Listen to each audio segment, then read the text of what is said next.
दादरच्या कबूतरखान्याजवळ दंगल नियंत्रण पथक सध्या तैनात करण्यात आलेलं आहे। आंदोलक आणि दादरकरांमध्ये होणाऱ्या संघर्षाच्या पार्श्वभूमीवर ही खबरदारी घेण्यात आल्याचं बघायला मिळतंय। तर आपण बघू शकतोय खरं तर गिरगाव चौपाटी आहे, त्या ठिकाणी मध्यरात्री कबुतरांना खाद्य देण्याचे प्रकार घडलेले होते।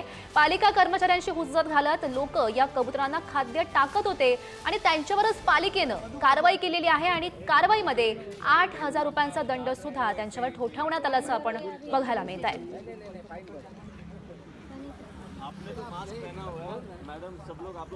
कबुतरांसाठी एवढं सगळं महत्त्व आणि जी लोक आहेत त्यांच्यासाठी बीडीडी साठी मीटिंग लावली जात नाही, हे लोकांचा रोष तिकडचा हे तर मूळ मुंबईकर आहेत। कबूतरखान्यांसंदर्भात अजून देखील प्रश्न प्रलंबित आहे, जाऊ दे, ते अजून चालू आहे ते कोर्टात। आणि महत्त्वाची गोष्ट एवढंच आहे की स्थानिकांना जे पाहिजे असते तेच झालं पाहिजे, तिथे जे राहणारे नागरिक आहेत तेच झालं पाहिजे। जैन समाज हा परंपरेने अहिंसक मानला जातो, संयमी मानला जातो। त्याच्या हातात जर चाकू आणि शस्त्र असतील आणि ते जर अशा प्रकारे हिंसक आणि आक्रमक होत असतील तर त्यांनी त्यांच्या धर्माचा भगवान महावीर साहेबांचा जो विचार आहे तो ते पाळत नाहीत। याचं कारण या समाजाला हिंसक बनवण्याचं काम हे भारतीय जनता पक्ष करतो आहे, नरेंद्र मोदी अमित शाह करतात। त्यांच्यामुळेच हा समाज आपल्या विचारापासून, आपल्या धर्माच्या विचारापासून दूर जाताना मला दिसतोय।